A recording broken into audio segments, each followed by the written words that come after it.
povo, estamos aqui de novo sem clubismo, Cato, Henrique, Gomes, e hoje é com a presença de Lucas Severino, ex-jogador de Botafogo, ídolo do Atlético Paranaense e do futebol japonês. Como é que tá, Lucas? Tudo bem? Uma honra estar aqui, poder falar com vocês. Muito obrigado. Na minha zona de conforto, eu pensei que vocês iam falar de vestibular, mas de futebol eu bem. Acho melhor. E é gostoso poder participar, é o círculo de amizade do meu filho, então assim, é um prazer enorme estar aqui com vocês. Bom, a gente vai fazer mais uma entrevista mesmo, então gostaríamos de saber como que foi o começo da sua carreira.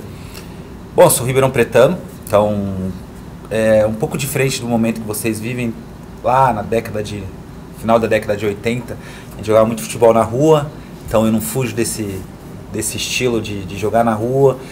E meu pai vê que eu tinha um talento e decidiu com 10 anos me colocar no Botafogo.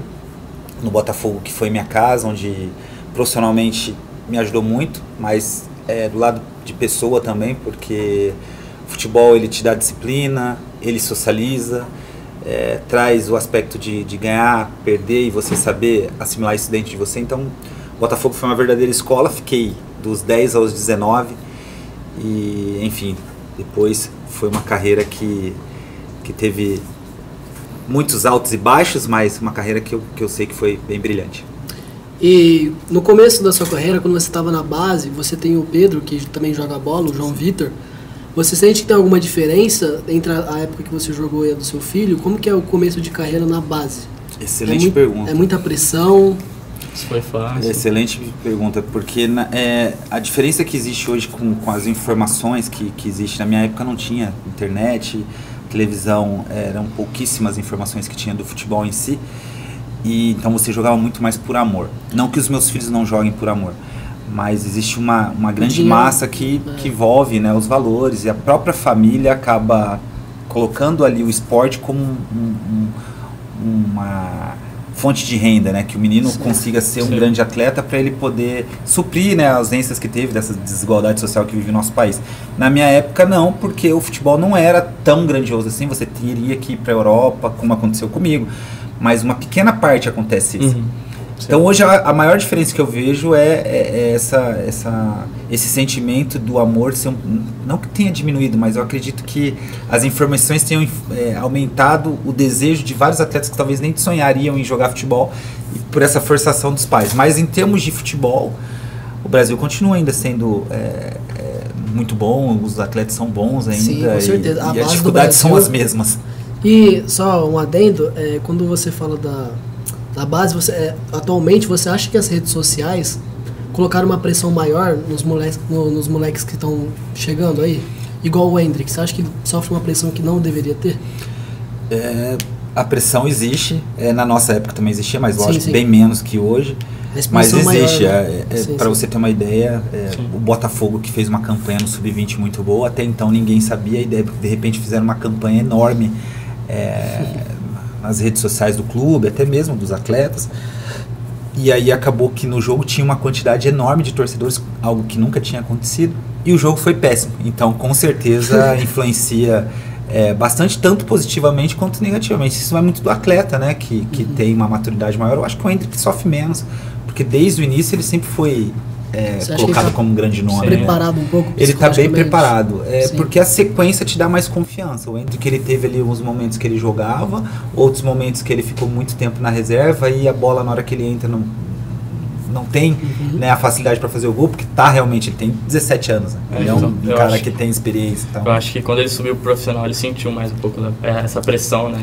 É totalmente diferente. No Sub-20, eu falei de público, né? Mas era um público de 200, 300 pessoas. Sim. E aí ele vai jogar no profissional para o Allianz Parque com 40 mil. E o problema maior, eu acho que nem é tanto o torcedor, que existe uma massa que critica, mas a maioria apoia.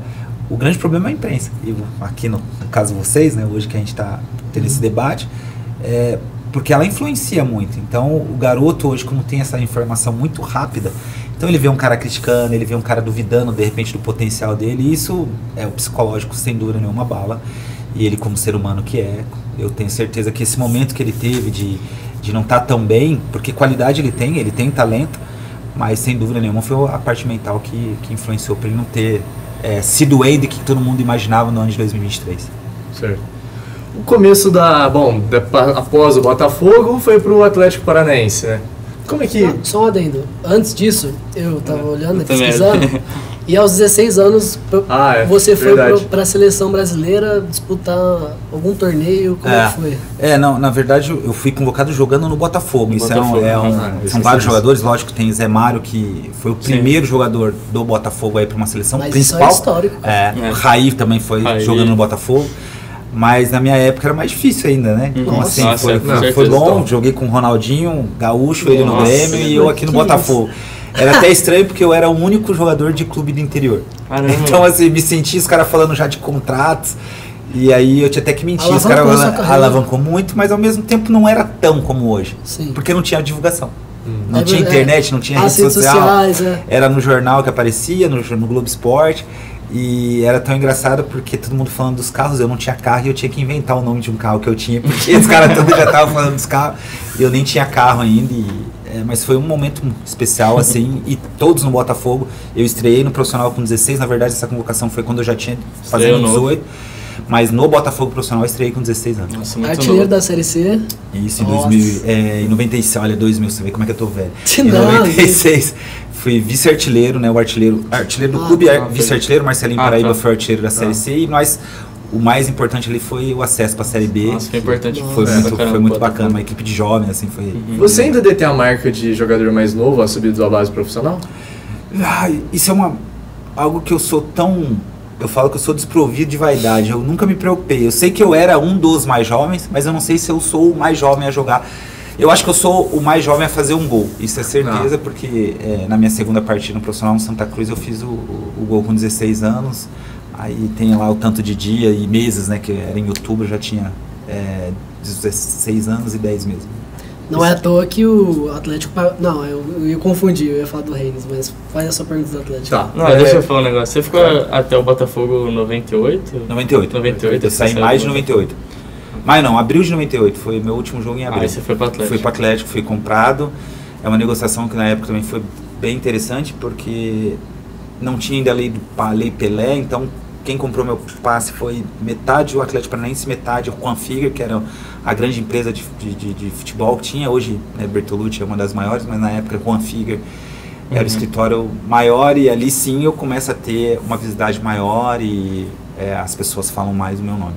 E você disputou a Olimpíada, foi quando você estava no Atlético Paranaense? Eu disputei o pré-olímpico pelo Atlético Paranaense em 2000, mas as Olimpíadas já tinha sido vendido para o Rennes. Pode fazer essa pergunta aí.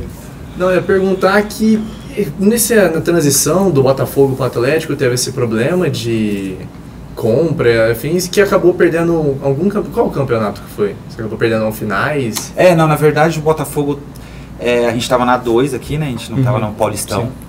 E o Botafogo tinha chances de cair para 3. Então, na negociação com o Atlético, foi eu, o Gustavo e o Cocito. Eles liberaram os dois, mas eles me liberaram só após a gente não tivesse mais nenhuma chance. Então, contra o Mirassol, a gente ganha o jogo lá, a gente elimina todas as chances, mas quando eu chego em Curitiba, eu já não posso ser inscrito nas finais do Paranaense de 98. Então, eu não jogo as finais do Paranaense, estou lá no clube. Eu tenho 13 títulos e meio na carreira, porque esse eu falo que eu tô porque eu já era do clube. Sim. Mas eu não participei de nenhum jogo, e foi uma final que o Atlético fazia muitos anos que não era campeão paranaense, e eu não fui nem escalado, assim, fiquei só torcendo mesmo. E só uma dúvida aqui, uma curiosidade, na época que você estava disputando o Paulista, qual era o time dos 4 maiores que dava mais trabalho pro Botafogo? Nossa, pergunta boa, porque na época Palmeiras a gente perdeu de 8 aqui, né, cara? Era a época da Parmalat? Era Parmalat. E aí você tinha São Paulo também, era um time que criava muita dificuldade. Os 4, né, assim, Santos tinha época de Giovani. O meu primeiro jogo no Paulista, depois. Giovani é o Giovani que foi pro Barcelona. Sim. E como a gente estava falando em off aqui, eu faço um gol contra o Santos, mas nesse jogo, por mais que o Palmeiras tenha feito aquele ataque dos 100 gols, né, sem ter alguma coisa, que o Luizão, quem foi o artilheiro foi o Giovani. E nesse jogo contra nós, que ele ultrapassa o Luizão, tá 1-1 o jogo, eu tinha feito o gol de empate. Lá a gente tá falando longínquo 96. E E aí ele faz o segundo e ele é o artilheiro do campeonato. Você lembra de algum jogo marcante desses que você Em ganharam? 96 esse aí foi o mais marcante, porque eu não era o titular do time, então eu era convocado várias vezes. Tinha o campeonato aspirante, que era o que você, quando você não jogava, você jogava 2 horas da tarde, era uma delícia, porque a gente pegava o público chegando no estádio. Mas esse jogo foi especial porque fazer um gol contra o Santos, meu primeiro gol contra um clube grande, né? Então foi um jogo especial pra mim. Me desculpe, nosso amigo, né, que é santista, que tá aqui assistindo nós, tá que nos penetra. assistindo, perdão. Esse começo no Atlético Paranaense, que foi meter gol em Flamengo, o primeiro gol da Arena da Baixada, tem pergunta que não tem como desviar, como é que foi esse sentimento de fazer o primeiro gol da Arena? Isso eu fiz agora recentemente várias reportagens, né, e aí me perguntam qual o jogo mais importante. No Atlético é difícil, porque realmente tem vários, assim, fazer o primeiro gol de um estádio, Nossa, você fica marcado, eu vou morrer, eternizado. e é o gostoso que ainda em vida eu sou homenageado, recolocar a placa, porque teve uma reformulação para a Copa do Mundo de 2014, mas aí em 2017 fui recolocar a placa do primeiro gol. Enfim, tem um outro jogo que é contra o Paraná, que eu faço 3 gols numa semifinal do Paranaense, de golaço, o cara dá uma letra, eu faço. Tem os 3 gols da final da seletiva que levou a gente para Libertadores, que era uma mini Copa do Brasil. Mas um dos que ficaram mais marcados é o gol contra o Flamengo. Eu sou o Lucas. Que eu consigo. E eu nem tinha assessor de imprensa, mas eu consigo fazer meu marketing ali sem ter Instagram, sem ter Facebook. Visionário. Eu acho que eu era vanguarda, eu não sabia. E eu consegui fazer um gol, porque o Klemer, ele, numa entrevista anterior, ele fala que não sabia quem eu era, e eu tinha sido vice-artilheiro da Copa do Brasil, só perdendo pro Romário. Então, assim, era impossível o cara não saber quem eu era, mas ele foi bem irônico. Não sei se ele fala brincando, mas a cara dele tá séria, então acho que ele falou bem sério. Depois eu mando pra vocês verem. É bem engraçado. E eu não tinha o que fazer. Na hora que eu faço o gol, eu não era um jogador polêmico, assim, apesar de ser um cara que brigava, gostava muito de ganhar. E eu consegui fazer o gol e ir pra câmera e eu não sabia o que fazia. Eu falei, eu sou o Lucas. E aí foi legal que saiu camisa sobre isso. Toda vez que eu vou lá, agora, recentemente eu fui em Curitiba e o pessoal pede pra eu dar autógrafo, que é muito raro, que hoje em dia todo mundo quer tirar foto. E aí o cara, mas escreve eu sou o Lucas. Então é uma coisa que deve ter ficado marcada na torcida do Atlético. Eu tava procurando aqui e eu vi que tinha um Quarteto Mágico. Quem era o Quarteto Mágico? O Quarteto Mágico era... depois eles até mudaram um pouco os nomes, mas era Lucas Kelly, que era um jogador que foi do Flamengo, tem o nome feminino, mas ele era Kelly mesmo. O Adriano Gabiru, autor do gol do título do Inter. Isso que esse. E o Kleber, que virou Kleber Pereira, que jogou no Santos também. Foi um dos maiores artilheiros da nova era aí, né? Depois que Pelé, né, a gente não dá nem pra falar, aquela época lá. Mas na nova era ele tá entre os 10 maiores artilheiros do Santos.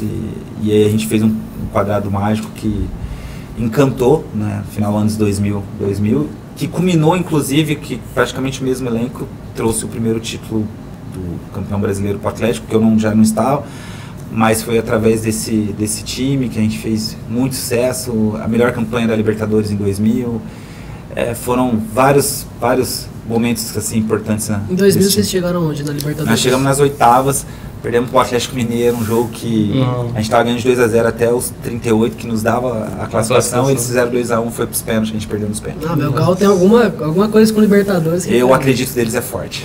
Tava 2-0 e a gente arrebentando no jogo. Vocês perderam em casa? Perdemos em casa. Foi triste. Ai. Foi mais doído ainda. E...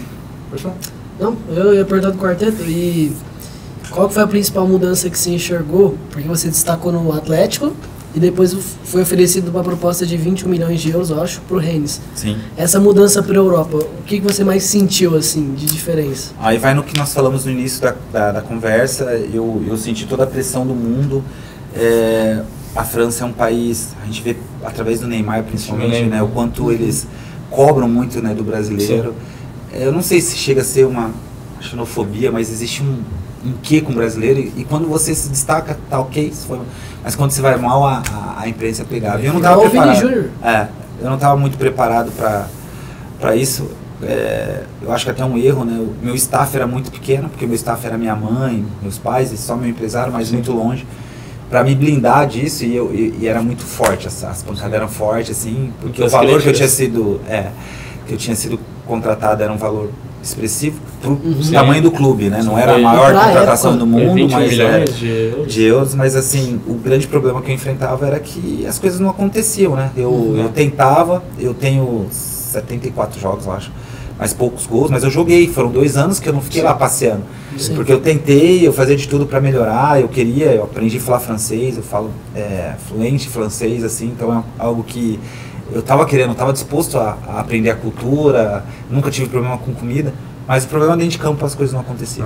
O clima, assim, tipo, logicamente, você chegou a jogar na neve, assim? Então, Como é que foi? o clima, cara, é uma coisa bem bacana da gente falar, porque é uma das dificuldades maiores que a gente enfrenta, mas só que o fato de eu ter saído de Ribeirão para ir para Curitiba, é óbvio, né, que não é a mesma temperatura que a Europa, mas já é uma cidade, uma das mais frias do Brasil, chuvosa, tão quanto Rennes. Então esse aspecto do clima lá foi pior, eu peguei -0, alguns jogos não com neve explícita, mas assim, o campo ficou duro de tanta neve que tinha caído anteriormente. Mas esse não foi um dos problemas que eu enfrentei, porque eu tive esse problema quando eu saí de Ribeirão, que eu só tinha um moletom que quando eu tava 20 graus eu achava que era frio, e aí, aí quando eu vou para Curitiba, aí sim, lá que eu vi que era frio, e aí depois na Europa era um frio gostoso até, né? Porque aí você tá com dinheiro, você veste melhor, aí você não passa frio, né, cara? Aí você fica bem. O Luiz Fabiano tava nesse time, tá? Nós fomos juntos contratados, o Luiz ele era uma promessa, ele era... Apesar de eu também ser, mas só que como eu já tinha um destaque no Brasil, seleção brasileira, mas o Luiz Fabiano tinha 1 ano só a menos que eu, e ele foi com uma grande esperança, mas também não jogou. É um clube, toda vez ele fala, ele não fez nem gol lá no Rennes. A gente sofreu bastante, era um clube que não dava muito certo. Vocês disputaram vaga ou não? A gente tem estilos diferentes, né? Eu, apesar de sempre ser denominado centroavante, quando eu vou pro Atlético eu viro atacante, né? Em nenhum momento eu fui um centroavante de ofício. Tipo um segundo atacante. Um segundo atacante, sair mais do lado. Eu nunca fui um centroavante de área. No Botafogo, sim. Eu saí daqui, sempre fui um grande cabeceador, fazia gols de cabeça, mas sempre tive velocidade. Então com o Luiz Fabiano a gente não criava essa... não era comigo que ele... não, ele tinha era mais com o Turdo, que era um argentino que ele disputava, e eu era o segundo atacante mesmo. A gente tem uma amizade fantástica, assim. Acho que o Cato já deve ter visto. A gente vem pra Ribeirão, ele vem ficar na minha casa, a gente vai pro jogo junto e não ficou nenhum clima ruim, não, pelo contrário. Um dia eu vi ele aí no estádio, tirei foto com ele, tava no Santa. A gente tava junto lá. Ah, tá? É porque ele é conhecido, eu não sou, né? Aqui todo mundo me conhece como o Lucas de Ribeirão, só. Pergunta quantas Champions ele tem. Eu tenho uma Champions. Só isso. Lá, quando, se eu não me engano, teve a oferta pro Rennes e teve uma outra oferta. Eu tinha uma situação muito certa com a Inter de Milão. Nossa. Só que eu não tinha o passaporte, os meus filhos vão ter, que é o europeu. O Pedro e o João, eles, através da minha esposa, eles em março eles se tornam cidadãos italianos. Legal. E na época eu não tinha, então tinha aquela vaga de estrangeiro que era menos que hoje você fica um tempo no país, você já consegue se tornar estrangeiro, ter a nacionalidade. E na época não tinha, e um dos motivos que os meus empresários alegaram na época era isso: você vai pra lá, mas você vai ser emprestado. Mas o Adriano deu certo, ele foi contratado, foi emprestado pro Parma, depois voltou e virou ídolo da Inter. Mas eu não costumo muito ficar lamentando, porque eu acho que era para ser da maneira que foi. Eu acho que eu consegui atingir níveis que até quando eu iniciei a jogar futebol, eu sonhava só em ser profissional no Botafogo. Então, joguei na seleção, joguei na Europa, fiquei 10 anos no Japão, joguei uma Olimpíada, joguei Mundial, joguei Libertadores, paulistas, brasileiros. Então, assim, é uma carreira que é óbvio que a gente sempre fala, poderia ser melhor, mas a gente nunca sabe, poderia ser muito pior também. Sim, quem tá na base sempre fala assim: não, meu primeiro sonho que eu quero é virar um profissional, depois eu vejo que você vai atingindo seus objetivos durante o jogo. Exatamente isso. E a transferência do Rennes depois você voltou pro Atlético, né? Na verdade eu voltei Cruzeiro e Corinthians. É verdade. Um empréstimo de 1 ano aí, fiquei jogando 2002 no Cruzeiro e de janeiro a junho de 2003 no Corinthians, campeão paulista, o clube que é do meu coração, então assim... Foi cima de quem? Ganhamos São Paulo. Aí volto para a França, e aí sim, depois da França, que é uma decisão difícil, porque eu tinha acabado de casar e vivi do lado de Paris, assim, 2 horas de trem bala, e falar para a esposa que tem uma proposta do Japão. E o Japão era como você ir hoje para a Arábia ou para a China, porque era só o aspecto financeiro que se falava, não era... Profissionalmente era um país que ainda estava se desenvolvendo. E aí foi o grande desafio da minha vida e ao mesmo tempo o grande momento, porque lá, por mais que o nível foi menor profissionalmente, mas cresci muito como ser humano, cresci com valores que eu não tinha, mas eles cresceram ainda mais em mim. E o futebol japonês para mim foi bom porque eu ajudei, não a minha pessoa só, mas toda a geração de estrangeiros que foi a elevar o nível. E tanto é que nas 2 últimas Copas do Mundo, eu duvido que brasileiros não torceram pro Japão tão gostoso estar vendo ele jogar. Lógico que falta muito ainda, né? O precursor foi o Zico, não foi? O Zico é o grande pioneiro de poder, inclusive, se tornar profissional. O futebol, o Zico foi lá quando era amador ainda e ele ajuda a criar a J-League, que tem 30 anos, esse ano fez 30 anos de J-League. Então, é o grande nome quando fala, Lucas, você tem respeito e moral e idolatria? Sim. Mas igual o Zico, esquece. Não. Isso ninguém vai ter, porque o que ele fez foi criar praticamente futebol. Absurdo, né? A cultura lá tipo, de respeito, é gigantesca, né, cara? É algo que, para nós, por ser um país jovem, né, a gente vai aprender aos poucos, e isso quando eu consigo disseminar, mesmo no bate-papo que é de futebol, algumas coisas que são obrigatórias, né? Ser educado, ser honesto, ser digno. E lá você, como eu falei, cresce sim você naturalmente, porque você vê todo mundo fazendo as coisas corretas, você vê ninguém passando sinal vermelho, ninguém chegando atrasado, ninguém brigando. É óbvio que existe a corrupção, mas a vergonha é tão grande que é um dos índices maiores de suicídio quando o cara descobre que teve a corrupção, algo desse tipo. É o meu sonho maior, é o que eu passo para os meus filhos, é o que eu introduzi em mim, assim, então realmente é uma cultura totalmente diferente da nossa. Não, mas eu amo, tanto é que eu moro no Brasil, voltei pro Brasil porque eu amo esse país. Sente saudade, né? Muita. Como foi acostumar a jogar no Japão? Assim, difícil demais, porque era uma correria danada, é aquele jogo que tá faltando 5 minutos, 2-0 para nós, e eu já perdi jogo de 3-2, é uma coisa absurda que acontecia lá, e foi bem difícil, porque o aspecto físico assim, eu tive que melhorar muito, né, porque o futebol brasileiro é mais cadenciado, na Europa, por mais que lá eu peguei muito africano também que corria desse jeito, mas eu não tive uma longevidade tão grande. E no Japão eu tive que aprender a amarrar esse estilo de jogo, correria total. É menos tático lá? Menos tático, mais físico. Só que melhorou. Eles têm uma técnica muito boa, o japonês bate com as 2 pernas, assim, ele tem um entendimento muito bom, né? Perna direita e esquerda. Tanto que a gente tá vendo o Japão melhorando na Copa do Mundo. Quando eu cheguei no Japão, tinha 3 quartos na Europa, assim, mas de destaque o Nakata, assim, era o único grande nome que realmente jogava na Roma. Quando eu saio do Japão, tem mais de 100 jogadores japoneses na Europa e grandes nomes, né? Assim, Honda, que veio no Brasil, Kagawa, Nagatomo estava na Inter, enfim. E hoje é muito mais, né? Hoje tem muito mais. E na época que você jogou no Japão, você disse que era que nem uma Arábia hoje em dia. Financeiramente, não entanto. Devido às proporções, a gente. Porque não tinha achar outros nem perto do Cristiano Ronaldo e Neymar. Nem perto. Tinha outros craques, outros jogadores que se destacaram na Europa e que foram pro Japão, tipo assim. Tinha, né? Assim, não tão. Só por curiosidade. Mais europeu, né? Que ia mais uns. A gente vai falar de jogadores, o França, por exemplo, vocês lembram do grande ídolo de São Paulo? Sim, estava no Bayern, a mesma coisa, ele saiu do Bayern para ir para, eu acho que ele foi para o Kashiwa na época, ele só jogou no Kashiwa. E tem vários outros brasileiros que estavam lá, assim, não de tão destaque, né? Não era como eles conseguirem contratar o Neymar hoje, isso era impossível. Mas europeus muitos e brasileiros também, assim, vários jogadores que estão se dando. O Iniesta tá... Não, é que eu acho que ele saiu esse ano, ele ficou 4 anos lá, 5 anos. Mas sempre... E eles procuraram atletas, o França também ficou acho que quase 10 temporadas lá. E eles procuraram jogadores que realmente tinham essa consciência de querer ajudar o Japão a crescer. Não um cara que fosse lá para ficar 2 anos e só ganhar. Então não, então era esse, na época que eu fui já não era. Um pouco antes que eles contrataram como a Arábia, aí sim, esse cara ganhou dinheiro, que foi Zinho, César Sampaio, eles contratavam os melhores mesmo do Brasil para tentar elevar o nível da liga, melhorou muito, mas só que era cara que ficava 2 anos lá e porque também era final de carreira, não era? Era, exatamente. Eu fui pro Japão com 24 anos.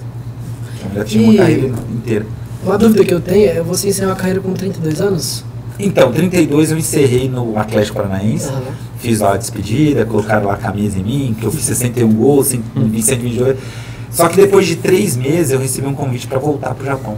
É verdade. O clube tinha caído para a 2ª divisão e eu repensei, fui criticado na época, mas eu consegui reverter lá com a torcida, porque parei, depois voltei, falaram que era por dinheiro, mas não. O Japão tinha tido o tsunami, então tinha poucos jogadores que conseguiam ir para lá, com medo de radiação, um monte de coisa, e estava longe de Tóquio. Acabei voltando e aí eu fico mais 2 anos e meio, então paro com 34, dezembro e faço 35 em janeiro. Eu falo que é 34, porque eu joguei o ano inteiro com 34, mas em janeiro eu fiz 35 anos. No Japão você jogou em 2 clubes só? Eu joguei em 2. O UFC Tóquio durante 7 anos e o Gamba durante 3 anos. O Gamba foi o que você ganhou com a Champions League, joguei o Mundial de 2008 contra Cristiano Ronaldo. Isso aí, eu já vi um gol dele de pertinho. Tem uma foto minha que todo mundo brinca. Fala, Lucas, como é que você não tá marcando? Eu sei que ele ia fazer o gol. Eu tô olhando pra ele fazendo o gol. Mas brincadeira, foi gol de cabeça deles. O homem pula alto. Pula muito. Esse jogo, especificamente, eu tinha 29 anos e eu tinha essa mágoa não, tinha essa coisa no meu coração de, eu acho que eu poderia ter dado mais na Europa, assim. Então eu pensava muito fazer um jogo espetacular e de repente ir, não pro Manchester United, mas um clube da Europa, para eu poder, o final da minha carreira, jogar na Europa bem. E quando eu perfilei, e aí eu vi todo o time do Manchester, assim, né? Cristiano Ronaldo, Rooney, Scholes, Ferdinand, aí, o goleiro Van der Sar, Vidic. Aí tinha o Anderson que estava muito bem, o Rafael lateral direito, enfim, era um time, era uma seleção, Nani também, de Portugal, Tevez, era um time assim, perfilou todo mundo. E no meu sonho da noite anterior, ali eu já via o japonês falando, poxa, essa chuteira não tem aqui, pô, olha o cara como é que é grande, olha que perfume e tal. Aí eu falei, não dá, e realmente não deu, foi 5. A gente conseguiu fazer 3 gols porque eles diminuíram o ritmo, foi 5-3, mas eles diminuíram, se você ver o jogo em si, se eles aceleram, eram uns 10. Você participou de algum gol? Eu dei uma assistência. Ó. Mas assim, é o que eu tô falando, nem coloca ali na minha cabeça foi assim, mas os caras já estavam meio que, até pra conquistar a torcida, porque se eles humilham a gente ganha de 10, contra a LDU, acho que era, a torcida de repente ficaria contra, assim, então... E tem um papo que eles vão pra, tipo, eles não ligam muito, entre aspas, assim, sabe? Eles passado eu acho que sim. No passado eles iam mais pra... Mas hoje em dia não, porque justamente pela internet as informações. Eles sabem que o brasileiro eles querem muito ganhar. Por exemplo, Palmeiras contra o Chelsea. Deu jogo. Foi jogo duro, porque se o Chelsea entrar mole, o Palmeiras ia ganhar. Até o Flamengo e Liverpool deu jogo. Até melhor, eu acho. Que foi mais. Então, assim, porque o Palmeiras ficou mais atrás, assim, o Flamengo e o Liverpool. Então, hoje acabou um pouco isso. Isso eu acho que é mais na década de 80, lá, que inclusive tinha clubes que nem iam, né? Eu acho que o Grêmio ganha do Hamburgo em 80, não sei se sei lá, e não é o campeão da Champions. Foi isso daí. Então, assim, você vê como eles tinham desinteresse. Hoje em dia, não. Hoje você vai... Primeiro, tem muito dinheiro envolvido. A FIFA realmente desenvolve um valor para os times europeus ter essa vontade. Então, já na minha época, não. Eles não iam meter 5 na gente. O jogador pós-carreira, como ele se sustenta, cara? Assim, alguns jornalista, técnico, assistente. Como é que se vê essa pouco, né? O atleta profissional de futebol saiu um pouco de ser, né, o jogador e aí virou atleta. Consequentemente, teve muito mais interesse em estudar, em querer saber de outras profissões. No meu caso, principalmente, eu não fui um jogador que tive o mesmo ganho financeiro de vários outros, assim, né? Eu tive um ganho bem legal, mas eu não dou o luxo de não poder trabalhar, mas eu consegui saber o que eu queria fazer de pós-carreira. Então, eu sou empresário hoje do setor imobiliário, tenho as minhas coisas, eu consigo viver não da maneira que era, né? Como você joga futebol, que o luxo é maior, que as coisas são melhores, mas a gente tem uma vida legal. Eu acho que isso não só eu, a maioria de atletas hoje tem uma instrução maior, a gente tem as informações mais fidedignas, né, mais reais, e acaba tendo menos casos daqueles que a gente normalmente via, né, de atletas que ganham muito dinheiro e aí pós-carreira praticamente não tem nada. Eu acho que a família também, os meus princípios, né, tô com a mesma esposa há muito tempo. A maioria dos casos você vê quando o atleta casa 1, 2, 3 vezes, aí tem que ficar pagando pensão, tem que dividir praticamente metade do que ele ganhou. E não é meu caso, eu estou junto com a mesma esposa, casada há 20 anos e junto há 26, então isso também facilita e eu acredito que tenha vários como eu. Antigamente isso era exceção. Hoje eu percebo que cada vez mais o atleta profissional, e inclusive está tendo, o fato de eu estar aqui, já é uma mudança radical, porque antes não teria muito, era bate-papo mais de conversa furada, de conversa de mulher, de bebida e tudo, e hoje não, o jogador, eu participo muito de eventos corporativos, já vou em empresas que falam, quando a gente estava falando, eu queria saber o conteúdo, porque hoje o atleta profissional de futebol está preparado, porque o que a gente vive, dá para fazer analogia às empresas, que é trabalhar em equipe, ter meta, foco, então você vê como que muda o cenário. E aí vem na pergunta que você fez, o atleta está preparado para o pós-carreira, que é muito difícil, né? Porque a gente para muito novo, sem uma graduação, e ter que entrar para a vida comum. A gente tem mais da metade, né? A expectativa de vida aumentou, então eu parei com 35, espero eu não morrer com 70, né? Então eu tenho mais da metade ainda da vida para viver, e aí a gente tem que estar bem orientado, e hoje eu acho que eu estou bem. E bom, para dar uma finalizada, hoje, o que você está achando do Botafogo, com o Pedro Henrique agora vindo da base, o João Vitor também mostrando ótimos números? O que você tem a dizer sobre essa nova geração do Botafogo? É bem fácil para mim, por mais que pareça que eu estou puxando a sardinha para meus filhos, mas a base é o que faz o time se fortalecer. O Botafogo, vocês que são botafoguenses devem saber, o Botafogo sempre teve culturalmente grandes atletas que vieram da base. Não estou falando só de mim.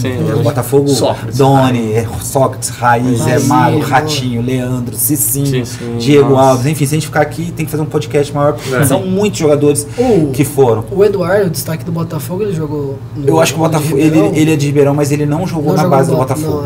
Se eu não me engano, um pouco no comercial. Se eu não me engano. Mas eu sei que mas a região é muito rica, mas o Everton jogou pertinente. É pertinente o que você fala, porque é justamente isso. A região é muito rica de atleta.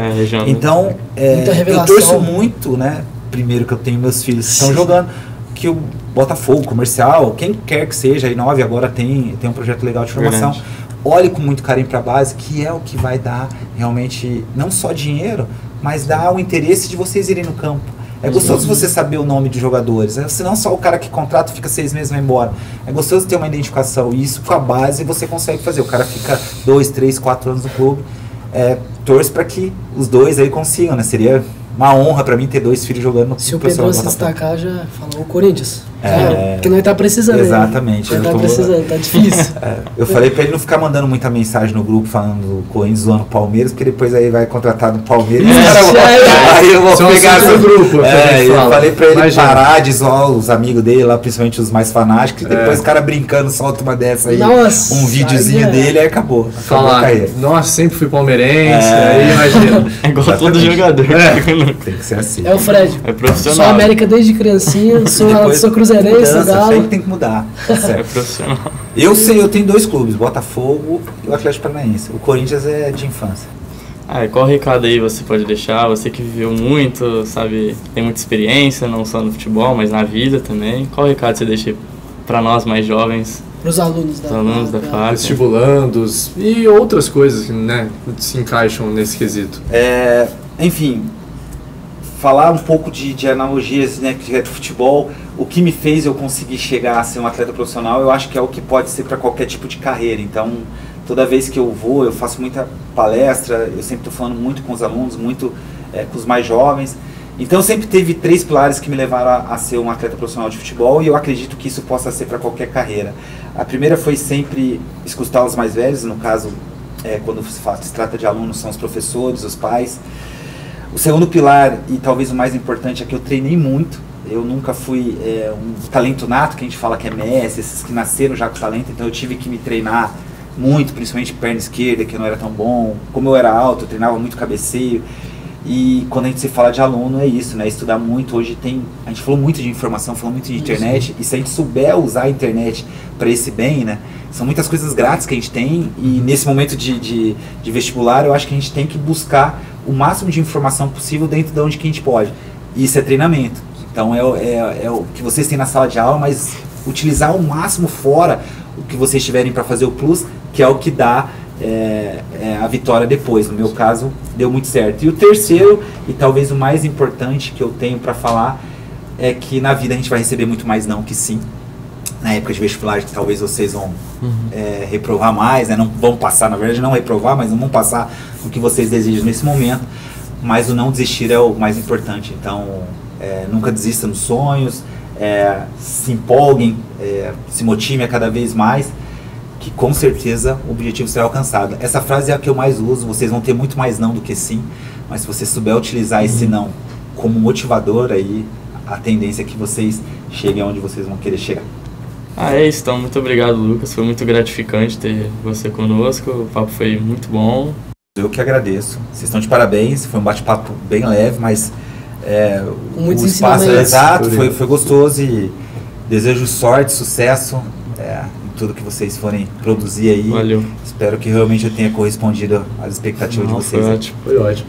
E falar pra galera aí se inscrever no canal, deixar o like e curte aí o vídeo. Ativa o sininho, gente, pra chegar mais rápido possível. Valeu!